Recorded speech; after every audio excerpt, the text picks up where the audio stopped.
Una vez Woody Allen dijo, me interesa el futuro porque es el sitio donde voy a pasar el resto de mi vida. Interesarte por el futuro hoy nos dará la oportunidad de poder llegar a él mucho más preparados. Es por eso que los invitamos a escuchar este podcast donde exploramos el futuro y sus implicaciones. Esté usted preparado para sus reuniones, impresione a su tía, contradiga a sus padres y forme su propia visión del futuro.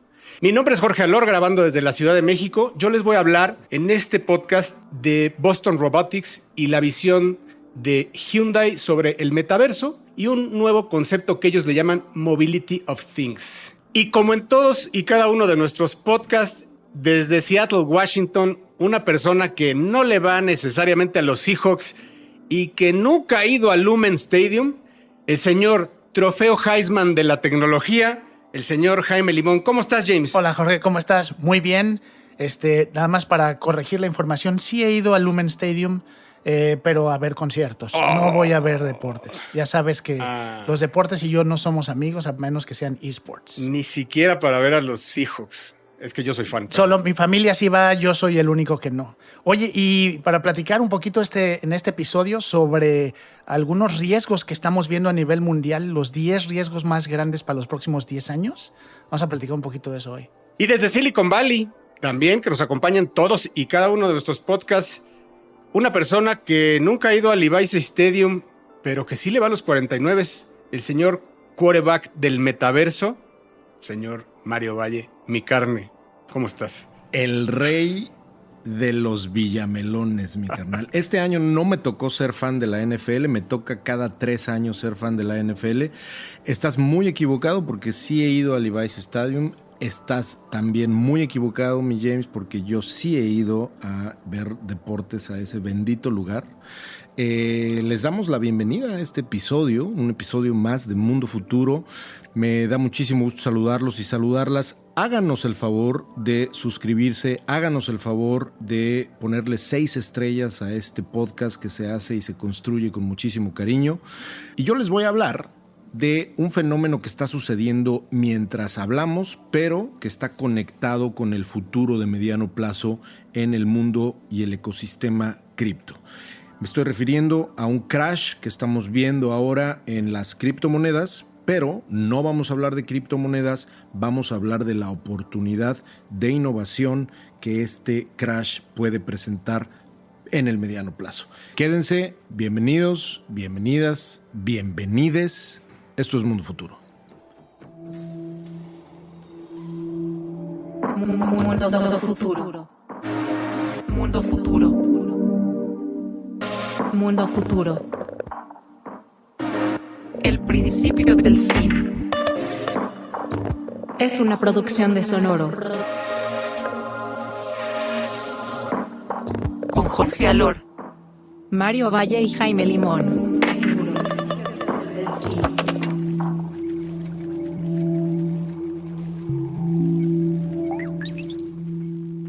Y bueno, para arrancar este episodio, quería compartir con ustedes y que platicáramos un poco de lo que el Foro Económico Mundial acaba de reportar en su reporte anual. Y el tema es muy interesante y muy de la mano con lo que siempre hablamos nosotros de cómo el mundo va a cambiar en los próximos 10 años. Y una de las cosas que investigó el Foro Económico Mundial fue, y le preguntó a los expertos de diferentes ramas y al público en general cuáles veían que eran los riesgos más severos a escala global para los próximos 10 años. Es decir, ¿qué es lo que le preocupa? En pocas palabras, ¿qué es lo que le preocupa a la gente que sabe de sus diferentes temas? Y hablaron de temas económicos, del medio ambiente, geopolíticos, sociales y de tecnología. Curiosamente, de tecnología no hubo tanta preocupación, en lo cual hace sentido, y sobre todo con lo que hemos visto últimamente, la mayoría de las preocupaciones son alrededor del medio ambiente y, por supuesto, la salud. Entonces, si quieren, voy a mencionar los 10, vamos muy rápido, y curiosamente, los primeros 3, como se imaginarán, y sobre todo si son gente joven, les hará sentido, son de medio ambiente. El primero es falta de acción a la crisis climática. Eso lo ven como el riesgo más grande y es común para todo el mundo. Nota al pie, póngase aquí el sticker o GIF animado de Greta diciendo "How dare you? Sí, y con toda la razón. Porque el número 2 y el número 3 también van muy de la mano. El segundo es la preocupación por los climas extremos, que eso ya estamos viviendo día a día, ya no es un mundo futuro, eso es el día presente. Y la preocupación obviamente es cómo se complica aún más y se vuelve aún más extremo. Y el tercero, que también está conectado, es la pérdida de biodiversidad. Y que de alguna forma habíamos ya platicado sobre esto, James, y que teníamos todos la responsabilidad, porque pues aquí sí tenemos que actuar todos, lo platicamos en un podcast exclusivo de cambio climático, y dijimos, tenemos que darle la vuelta antes del 2030, tenemos que completar esa primera fase antes del 2030, y no vamos bien. Y yo soy de los pesimistas que cree que no va a haber vuelta de hoja. Es decir, que en realidad esa distopía del futuro va a estar completamente marcada por el gravísimo sistema o ecosistema que va a existir en 20, 30, 40 años y que ya no lo vamos a poder detener. Y que además somos capaces como raza de poder vivir con eso, con tal de no frenar el progreso. Eso que acabas de decir es dramático, ¿eh? Es dramático porque se dice fácil, pero tiene un montón de implicaciones políticas, sociales, de diferencias económicas, de injusticia social, que van a ser el precio que vamos a pagar como civilización felices con tal de seguir avanzando tecnológicamente. Y creo que lo que últimamente se ha mencionado, que es muy fuerte y va de la mano con lo que dicen ustedes, es estamos teniendo el primer impacto y los que más van a sufrir esto son los que menos tienen y los que menos pueden controlar los cambios que se requieren. Es decir, la gente con menores recursos, la gente que no consume a lo mejor tanto como el resto de la población. Esa es la población que va a sufrir primero y de mayor manera los impactos de estos cambios climáticos, ¿no? Y como mencionan ustedes también, pues van muy de la mano con el no cambiar los modelos que tenemos en gobiernos y en economía. Triste, pero es cierto y es una realidad con la que vamos a tener que vivir. Y bueno, continuando con la lista de estos riesgos, pasamos a los riesgos muy relacionados con temas sociales. Y también hemos hablado de eso en este podcast, en este espacio. El número 4 es la erosión de la cohesión social.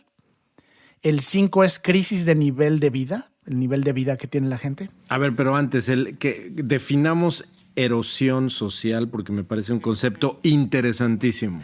Se refiere a lo que está pasando sobre todo impulsado por todos los medios sociales o el social media, y esta creciente diferencia entre lo que es la realidad que uno vive y las creencias que compartimos como sociedad y que nos permiten vivir en sociedad. Se refiere a la radicalización de posiciones y de visiones de lo que es la vida y vivir en una sociedad. Esa está durísima, James. Esa está durísima porque además, al igual que la del cambio climático, no veo cómo eso se frene, sino incluso se acelere, se vuelva más marcado. Cada vez la gente, pues con la aparición de Metaverse, en donde quizá sea más vivencial el tema que se vive en redes sociales y eso, pues se va a ir acrecentando esto, ¿no? Y cuando hay intereses de por medio. Aunque no, definitivamente esto que voy a decir no es un rebatirle al Foro Económico Mundial esta preocupación. Al mismo tiempo, a mí me parece sumamente interesante cómo tenemos realidades, de acuerdo a mi memoria, a lo mejor estoy diciendo números más, números menos, pero no sé si ustedes sabían que el salario promedio de los habitantes del planeta Tierra se ha incrementado si no me equivoco, entre 1950 y 2000, o 1955 y 2005, al menos quintuplicado ya con la inflación considerada. Es decir, consideren ya inflación. Aún así, el salario promedio de las no sé cuántas personas, de las 7 punto y algo mil millones de personas que habitamos este planeta, trabajen, pero los y las que trabajan a todos los niveles han quintuplicado su salario.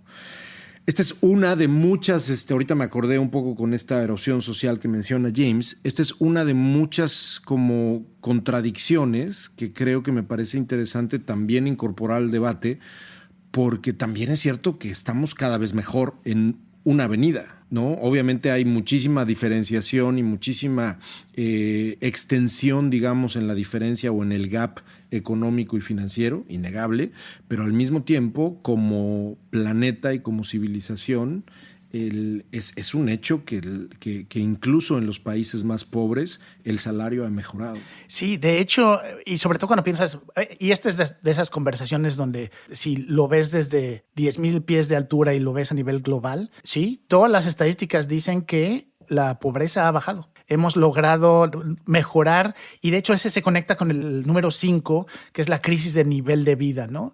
Donde a la gente sí le preocupa ver cambios en las finanzas, en la economía, pero al final del día no todo es oscuro. O sea, sí con el tiempo ha mejorado y creo que vale la pena mencionarlo. Mucho de lo que menciona el Foro Económico con la erosión social se refiere mucho a la cohesión y es decir, esta tensión con la cual estamos viviendo en base a la información a la que estamos expuestos y que, como hemos mencionado aquí muchas veces, es todo este tema de redes sociales, donde la percepción de pronto de lo que los conceptos que tenemos en común y que nos mantienen, sobre todo en sociedades democráticas, nos mantienen juntos y nos permiten interactuar.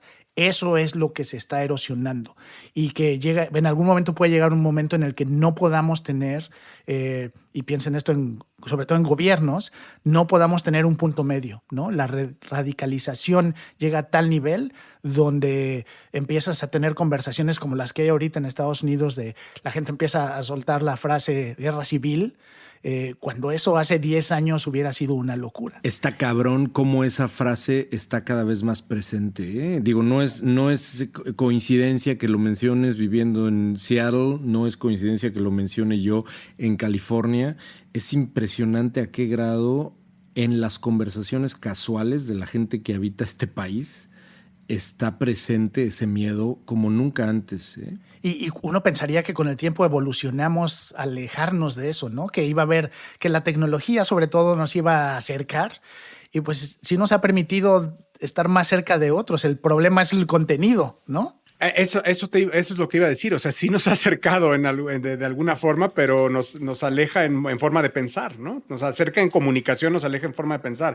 Y creo que además, volviendo a tu punto de que hemos estado más cerca que nunca y la tecnología efectivamente nos ha hecho ha tratado de acercar estas disparidades en el mundo y hoy más que nunca estamos cerca. Creo que con lo que viene, y en este programa venimos a hablar de futuro, me preocupa un poco que el tema sobre todo de CRISPR y de la edición genética que está a la vuelta de la esquina otra vez nos podría generar esta disparidad, esta falta de equidad, esta falta, como decías tú, quitar esos gamas de grises y de en medio y empezar a avanzar unos como sociedad privilegiada, ¿no? Y dejar a otros en otra raza incluso, ¿no? Porque decía Jennifer Doudna, no es una cuestión si se va a hacer o no. La pregunta es cuándo y cómo.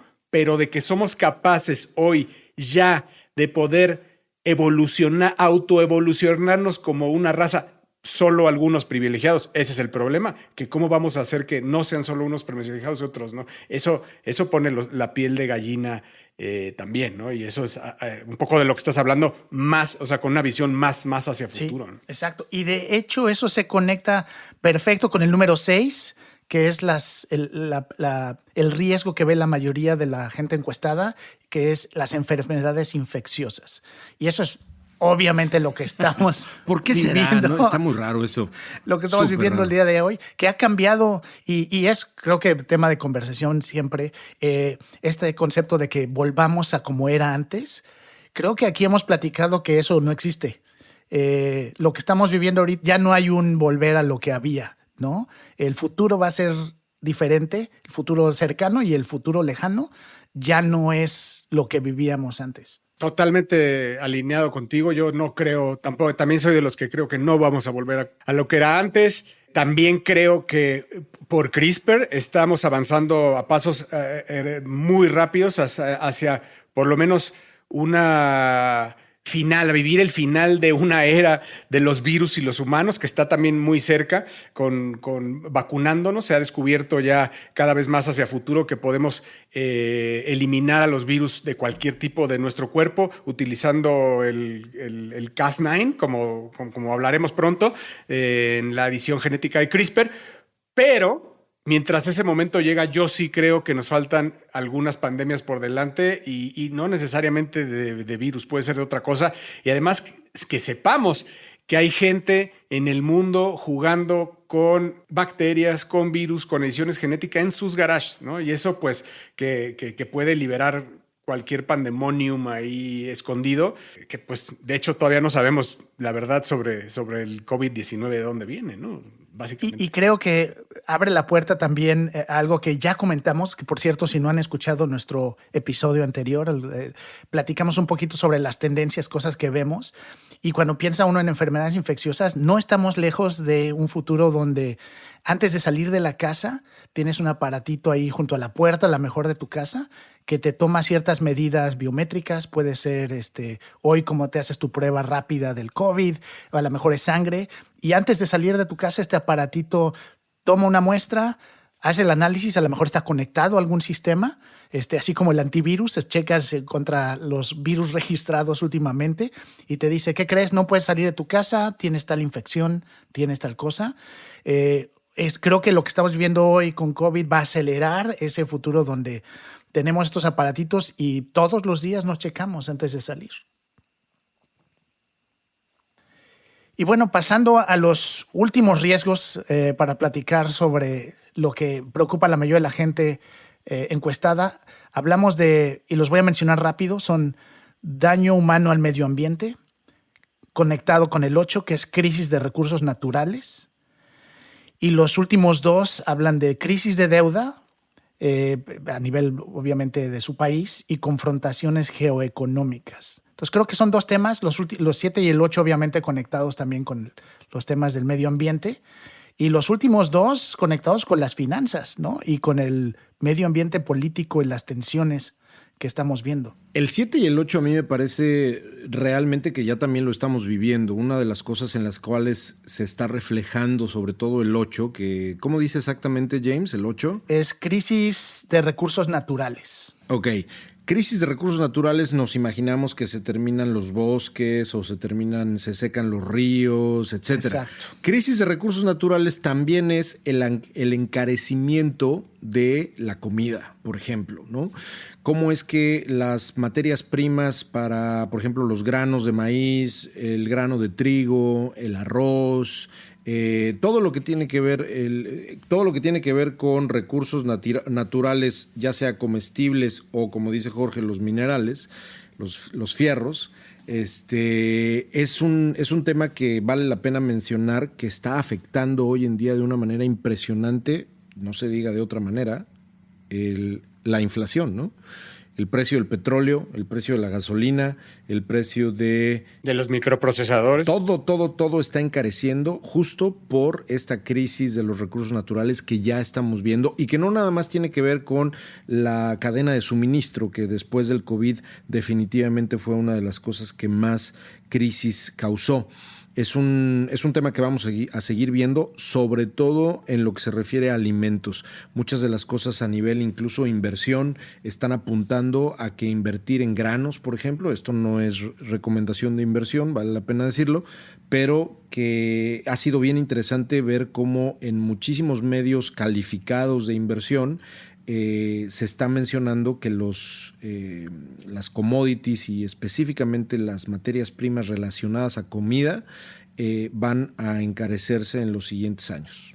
¿Y la 9 qué era, James? La 9 habla de crisis de deuda. De deuda, de estar corriendo sobre un mundo que vive sobre deuda, sobre el dinero que es deuda, deuda electrónica, ¿no? Yo todavía me da más miedo que hablar de crisis de deuda, pues el cisma que podría provocar la posible caída de la centralización, el fin del dinero y el fin de las instituciones que podría llegar a traer esta revolución de blockchain, ¿no? Y que no necesariamente sabemos si eso acaba en buen puerto. Y de los gobiernos, porque una de las deudas más grandes que existen en la Tierra las tienen los gobiernos. Al ser capaces ellos mismos, a través de sus bancos centrales, de imprimir dinero y comprar este tipo de instrumentos financieros en deuda, la deuda pública, ¿no? En un gobierno, por ejemplo, como el de Estados Unidos, no nos vayamos muy lejos. El día de hoy, en el Senado, esto no es noticia, no importa cuándo estemos grabando esto, pero lo digo como para que se ilustre la inmediatez del problema. Un senador presentó una gráfica en televisión donde estaba mostrando que de 1995 a la fecha el incremento de la deuda pública de Estados Unidos ha crecido de una manera impresionante y es algo que se va a cobrar de una manera tremenda. Y creo que todo esto se refleja en el interés de tanta gente por las opciones, ¿no? Que vienen con Bitcoin y cripto y todo esto, porque estamos viendo las instituciones financieras cada vez más endebles y es por eso que quien tiene dinero o quien tiene la posibilidad de buscar opciones está buscando opciones como las criptomonedas, que al final pueden variar mucho en su valor y tienen ciertas dependencias, pero reflejan, creo, ese miedo a estas crisis. Y que todo también lleva a ese último punto, ¿no? Al 10º, que son las confrontaciones geoeconómicas que vivimos hoy en día. Cada vez que abre uno el periódico, checa internet las noticias y ve las conversaciones entre Estados Unidos y China, o internamente en su propio país, en México, cuando pensamos en las confrontaciones que hay y las decisiones que se toman en el futuro del país, bueno, pues hay mucha tensión. Esto también tendrá que ver con esta costumbre de Estados Unidos de multar, o más que multar, hay una palabra que se me fue que tiene que ver con castigar comercialmente a países con los que política y económicamente no está de acuerdo. Pues podría ser. Creo que dentro de lo que investigan ellos y dentro de la encuesta que hicieron, la mayor preocupación es qué pasa si mi país es sometido por otro, ya sea de manera física o en cuanto a dependencias económicas, ¿no? Que es algo que les preocupa mucho. Me viene a la cabeza lo que sucedió con Cuba, lo que ha estado sucediendo con China, ya lo dijiste, etcétera. Entonces, por eso lo decía. No, a mí me preocupa mucho también el crecimiento de las grandes, de las big techs, ¿no? Que no solo crecen económicamente, sino también en datos, y eso le aporta poder a los países, y hay una gran crisis hoy de China y Estados Unidos que no necesariamente es política, sino de las big techs, de espionaje, de data, y donde no se comparten nada, y eso me preocupa que vaya a sobrepasar a los gobiernos en algún punto, ¿no? Y es algo que vamos a estar viviendo los próximos 10 años. Hoy Apple ya tiene más Producto Interno Bruto si fuera país que México, ¿no? Y no se diga del resto del mundo. Y podría haber bloques de empresas europeas contra empresas americanas, contra empresas chinas. Y es preocupante ya ver hoy el tamaño de un Tencent, Mario, por ejemplo, que va sin control, ¿no? Sin control, bueno, controlada por el gobierno, pero siempre tratando de dominar el mundo, ¿no? O sea, que su drive sea dominar el mundo, ir en contra de esta visión yanqui también, ¿no? De ser China quien domine. Y eso pues creo que abona ahí al tema, más bien no le abona nada al punto número 10, James. Así es, y creo que con este último punto queda claro que, por un lado, compartimos muchísimas de las preocupaciones que tiene toda esta gente encuestada, y por otro lado, que muchas de las cosas que hemos platicado en este podcast se reflejan ahí también, ¿no? Totalmente, y además es algo que para mí, todas estas preocupaciones no tienen reversa, o sea, no tienen reversa, no hay cómo las empresas dejen de crecer y seguir tomando poder y control. No hay cómo frenar el cambio climático hoy, no se ve cómo, no estamos dispuestos a hacerlo. No hay cómo dejar de que los virus o las enfermedades puedan generar otra pandemia. Para mí va a seguir habiendo pandemias, no hay. Entonces vamos a vivir en este mundo polarizado, vamos a vivir en este mundo con atentados que hacemos contra los recursos naturales, contra el mundo propio, contra el clima, y vamos a vivir en un mundo que no sabemos realmente qué nos espera económicamente, cómo va a ser los agentes de disrupción a esta centralización económica.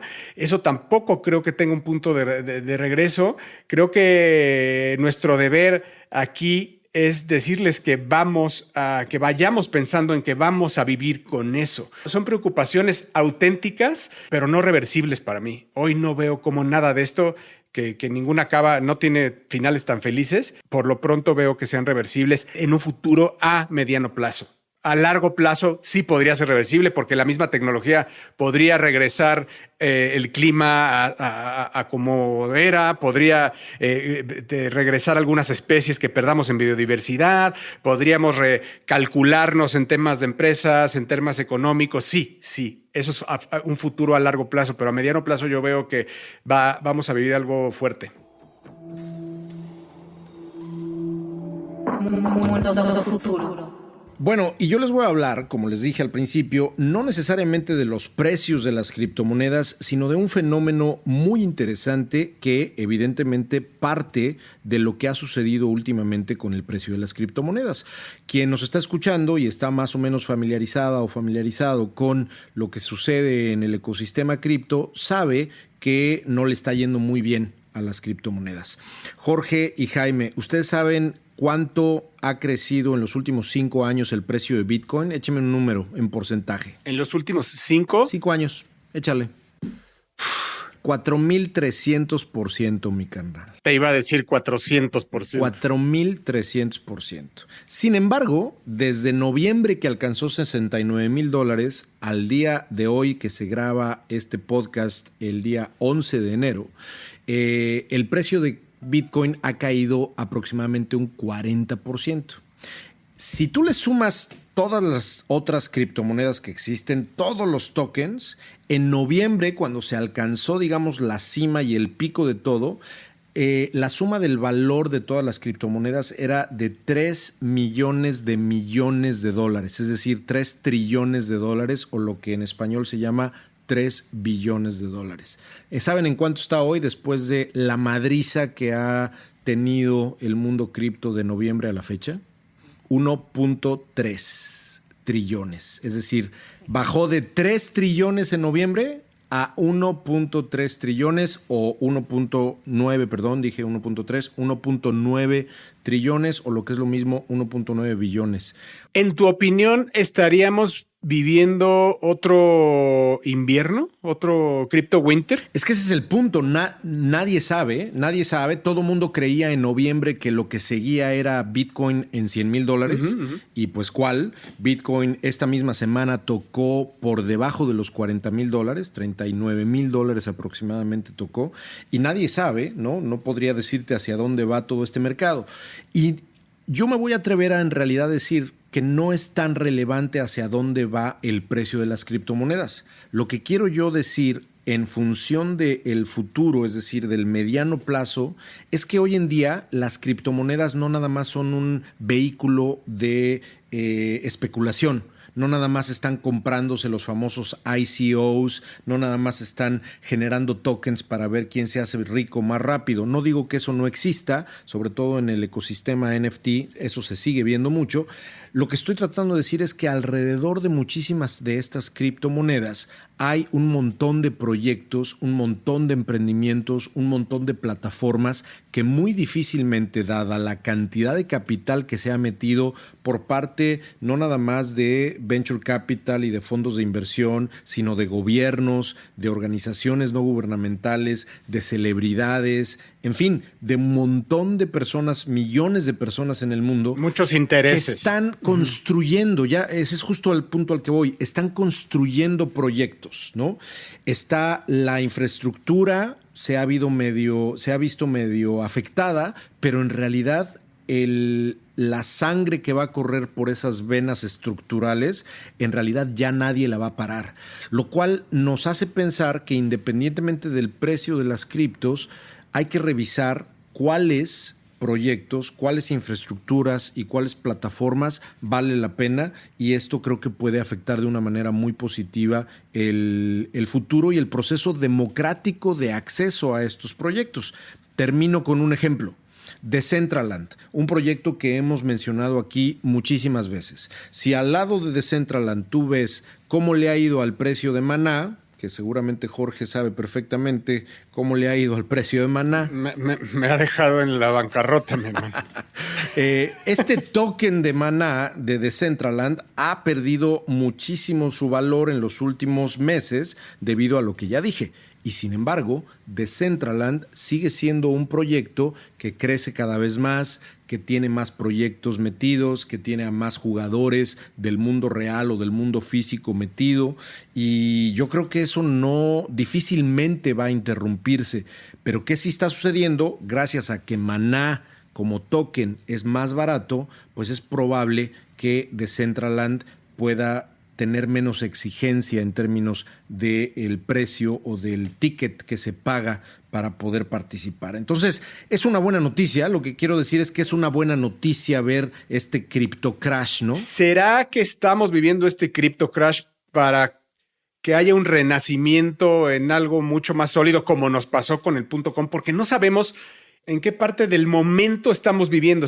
Cuando lo has comparado siempre con el bomb.com, tampoco sabíamos distinguir en ese momento cuándo era el resurgimiento, cuando fue ya saliendo sobre algo sólido. Nunca lo supimos, lo fuimos viviendo poco a poco. No, exactamente. Pero ahora es real el tema. Hoy hablamos de Decentraland y hablamos de The Sandbox como el metaverse que sigue. O sea, ¿no crees que mañana podría llegar Apple a decir, a ver, niños, dejen de jugar con sus juguetes, aquí llegó el metaverse de Apple y se acabó todo y se chingaron todos los demás y se fue a la fregada todos los inversionistas? Como lo que está intentando hacer Meta, ¿no? Oculus o Facebook, que está tratando justamente de cerrar o ponerle una cerca al concepto de metaverso. O el mismo Hyundai, que es de lo que vas a hablar. Exactamente, o el mismo Hyundai o Disneylandia, o diferentes marcas que están haciendo o pensando en que no van a invertir sobre los metaversos que ya hoy existen, como Decentraland, Superworld, etcétera, sino van a empezar a hacer sus propios metaversos. Entonces, esto empezaría a distorsionar un poco la idea que tenemos hoy. Y creo que esto es inevitable de pensar, Mario. O sea, no pensemos hoy, sería un poco naive pensar que el futuro del metaverso va a ser Decentraland. O sea, va a terminar. Yo creo que las posibilidades de que se queden Decentraland o The Sandbox son mínimas. Creo que es un movimiento. Es mucho más amplio que eso, definitivamente. Es pasajero, pero va a dar pie a otras cosas que probablemente hoy ni siquiera nos estemos imaginando. Pero creo que va a ser algo pasajero. Mundo futuro. Y justo aquí les quería hablar de que siguen las apuestas del metaverso, que no hablando de que si es Decentraland o no, la visión de Boston Robotics y de Hyundai, que es el dueño de Boston Robotics, sobre el metaverso, que me llamó mucho la atención. Y básicamente lo que ellos hablan es de un tema que se llama Unlimited Mobility of Things, ¿no? O sea, es como, ¿se acuerdan del término de Internet of Things? Bueno, pues ahora poniéndole el buzzword. Exactamente, llegando al buzzword cambiando el buzzword de Internet of Things, ellos ya dicen Mobility of Things. Y lo que están haciendo, pues básicamente es robotizar algunas cosas. Quieren robotizar el transporte, repensar el transporte y robotizar. Hoy, el robot que hoy tenemos en la mente, Boston Robotics, que es como o humanoide o es un perro o es medio como un caballo. Al final tiene estas formas de vida y lo que empiezan a repensar es por qué no hacer unas llantas robots, ¿no? Entonces, imagínate unas llantas de maleta, pero sin la maleta. Y esas llantas son un robot. Entonces esas llantas se lo puedes poner a lo que quieras, desde a la silla de ruedas de tu abuelita o a la sala de tu casa. Y entonces imagínate que los lunes tienes en tu casa, haces yoga y entonces eso se reconfiguran los espacios y abre un espacio para que puedas hacer yoga. Pero los jueves juegas póker, entonces reconfigura el espacio, pero también se puede reconfigurar porque hace calor alrededor de un espacio más fresco o si hace frío en torno a la chimenea. Entonces es como van a empezar a tener vida en la vida real algunos objetos de acuerdo a un set de llantas que van a ser muy económicos y que van a ser robots al final. Pero uno de los conceptos que me llamó la atención es, ellos le llamaron el Digital Twins o los Physical Avatars. ¿Te acuerdas que eso lo leímos en el libro de Diamandis? Lo de los Physical Avatars. Y que definitivamente ha estado en otros episodios también revoloteando como tópico recurrente. Y lo que ellos hablan es que el metaverso... en el metaverso va a haber réplicas de tu casa en el metaverso, réplicas de una fábrica en el metaverso, réplicas de la oficina del trabajo y de las tiendas de retail probablemente. Son réplicas reales en donde tú vas a poder entrar al metaverso. Vamos a suponer que yo estoy en un viaje con Jaime y vamos a ir a ver un juego de los Seahawks, pero se me olvida darle de comer a mi perro. Entonces yo me voy a meter desde Seattle al Digital Twin de mi casa, o sea, el gemelo de mi casa en el metaverso, y voy a activar el robot o el avatar de Jorge en el mundo real para que con mis movimientos le dé de comer a mi perro, prenda las luces y le cierre al grifo del agua que se quedó tirando, ¿no? Eso lo va a hacer. Eso es algo que me parece increíble. Otro uso totalmente del metaverso es el contrario, pero cómo puede haber, me parece interesantísimo cómo puede tener esta visión que simplemente se me hace que es algo que va a hacer. Le tengo un nombre a Hyundai y no le voy a cobrar por esta idea que le voy a dar. Señores de Hyundai, se llama el metainverso. Eso. Está bueno. Bueno, al final estamos viendo estos gemelos digitales ya funcionando. Sin hacer comercial, en Microsoft ya hay algunas simulaciones donde lo que hacen es que... Mesh. Exactamente. A través de Mesh están simulando, sobre todo en procesos de fabricación y donde tú puedes correr simulaciones de tu fábrica sin tocar el proceso físico. Tienes un gemelo digital y con la simulación que haces en el gemelo digital puedes revisar todos tus procesos de producción y luego aplicarlos e idealmente, como es un gemelo, bueno, fácilmente podrías aplicar los cambios que haces de la simulación. Entonces eso ya existe. Ahora está interesante, como lo mencionas, Jorge, hacer el inverso, ¿no? Donde el digital es el que se transforma en el físico. Así es, a eso le pusieron Meta Mobility. De hecho, James, incluso Hyundai y Boston mencionan Mesh, mencionan una alianza con Mesh y va a estar presente, ¿no? Microsoft va a estar ahí y definitivamente pues es algo que me llama la atención porque son tres grandes, ¿no? Tres grandes. Hyundai, que deja de ver la movilidad de coches y lo lleva hacia la movilidad de las cosas. Boston Dynamics, que es el gigante de la robótica, y Microsoft con el environment de Mesh, ¿no? O sea, interesante. Interesante, no se me achicopale. Arriba corazones, va a estar bien, todo va a estar bien. Sabemos que este programa no estuvo tan esperanzador, gracias al señor Limón, pero Mario y yo tratamos de salvarlo. Espero que se hayan quedado con un buen sabor de boca al final. Y bueno, pues nos escuchamos en nuestros próximas podcasts, que además tenemos sorpresas interesantes para ustedes. En los próximos 2, si no me equivoco, van a estar pero de pelos, de chuparse los dedos. Y bueno, pues creo que con esto terminamos. De pelos, dijo el noventero que los próximos Gen X. Que los próximos programas van a estar... No, yo les voy a decir qué se va a decir ya. Y Emilio dirá si me edita o no. Pero los próximos episodios van a estar bien verga. No se pierdan nuestros próximos podcasts porque les tenemos un par de sorpresas, 2 temas que no se los esperan, pero que estamos preparando con mucho cariño y que, pues, si no me equivoco, estarán en los próximos 2 emisiones o 3. Así que los esperamos por aquí y les damos las gracias a Mario Valle. Mi carne, por favor, que la gente que nos escucha se suscriba. Y James. Muchas gracias. Muchas gracias. Recuerden de darnos sus comentarios, hacer ratings, por favor. Queremos escucharlos. Gracias a Emilio Miller en la producción. Nos escuchamos a la próxima.